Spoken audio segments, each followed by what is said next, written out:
नमस्कार मित्रांनो लाडकी बहीण योजनेअंतर्गत ई-के-वाय-सी परत चालू करण्यात आले आहे. मित्रांनो, ज्या महिलांनी ई-के-वाय-सी करताना काही चुकीचे पर्याय निवडले होते, अशा महिलांसाठी परत ई-के-वाय-सी चालू करण्यात आली आहे. तर मित्रांनो, ई-के-वाय-सी कोणत्या प्रकारे करावी हे पाहण्यासाठी कृपया हा व्हिडिओ पूर्ण बघा. मित्रांनो, व्हिडिओ पाहण्याच्या अगोदर कृपया या चॅनलला सबस्क्राईब आणि लाईक करा. मित्रांनो, सर्वात अगोदर तुमच्या मोबाईलमध्ये क्रोमोझोन ओपन करा.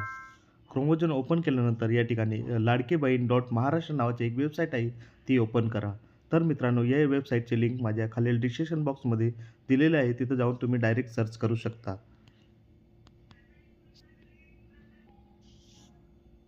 वेबसाईट सर्च केल्यानंतर या ठिकाणी मुख्यमंत्री माझी लाडकी बहीण योजना नावाचे पहिलेच नाव दिसत असेल, तिथं क्लिक करा. तिथं क्लिक केल्यानंतर या ठिकाणी पिवळ्या कलरची तुम्हाला सूचना येत असेल, त्याच्यावरती क्लिक करा.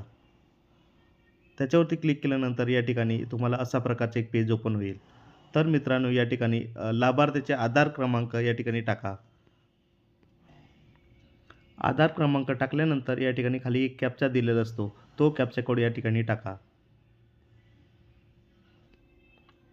कॅप्चा कोड टाकल्यानंतर या ठिकाणी काही सूचना असतात. ते सूचना वाचून या ठिकाणी मी संमत आहे या ऑप्शनवरती क्लिक करा. तिथं क्लिक केल्यानंतर या ठिकाणी ओ-टी-पी पाठवा या ऑप्शनवरती क्लिक करा. ओ-टी-पी पाठवा या ऑप्शनवरती क्लिक केल्यानंतर मित्रांनो, तुम्ही फॉर्म भरतेवेळी जो मोबाईल नंबर दिला असेल, त्या मोबाईलवरती तुम्हाला एक ओ-टी-पी जाईल. तो ओ-टी-पी टाकल्यानंतर तुम्हाला या ठिकाणी अशा प्रकारचे एक पेज ओपन होईल. तर मित्रांनो, या ठिकाणी ए नावाची एक सूचना दिलेली असते.